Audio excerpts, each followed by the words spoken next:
2026-এর বিধানসভা ভোট ভালো করে মনোযোগ দিয়ে শুনে রাখবেন। তৃণমূল কয়টি আসন পেতে পারে, বিজেপি কয়টি, কংগ্রেস, সিপিএম এবং আইএসএফ বা মিম পার্টি, এই নিয়ে একটা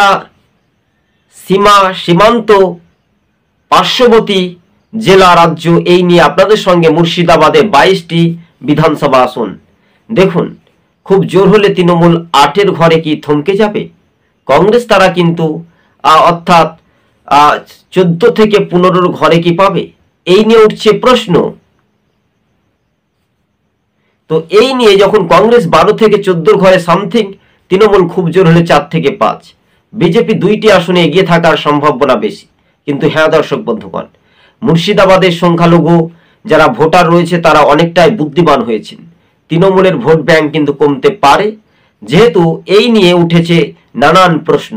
দেখুন কোন কোন আসনগুলো তৃণমূল জিততে পারে: খড়গ্রাম, নবগ্রাম, এছাড়াও সুতি, আর একটা হচ্ছে একটা রঘুনাথগঞ্জ, কিংবা রঘুনাথগঞ্জে খুব একটা ফ্যাক্টর হতে পারবে না, সম্ভবত 4 থেকে 5টি তার আসনগুলো জিততে পারবে না। একটা জঙ্গিপুর,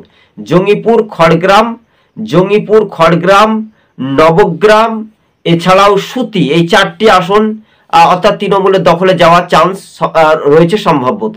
বিজেপি পেতে পারে মুর্শিদাবাদ আসনটি, এবং রীতিমতো আমরা দেখতে পাচ্ছি বড়ুয়া বিধানসভা আসনটি সম্ভবত, এবং বাকি আসনগুলো কংগ্রেস জিততে পারে। এবং বামেরা কি আসন খুলতে পারবে? না, বামেরা কোনো আসনে মুর্শিদাবাদে এখনো পর্যন্ত তারা পিছিয়ে রয়েছে। তাদের ভোট ব্যাংক পুরোপুরি মুর্শিদাবাদের তৃণমূলের দিকে ঘুরেছে। আর অন্য জেলা উত্তরবঙ্গে তো বিজেপিতে দিকে একটা মন গড়ে বামেদের ভোট, সেই বামেদের ভোটটা যদি পুনরায় ফিরে আসে তাহলে বামেদের জয় হতে পারে, এমনটাই সম্ভবত। আজ সবুজবঙ্গ নিউজ চ্যানেলটি প্রতিবেদনগুলি তুলে ধরার চেষ্টা করেছি। তবে বামেরা একটি আসনে কি খাতা খুলতে পারবে, এই নিয়ে উঠেছে নানান প্রশ্ন নানান রাজনৈতিক মহলে। আজ এই পর্যন্ত প্রতিবেদন।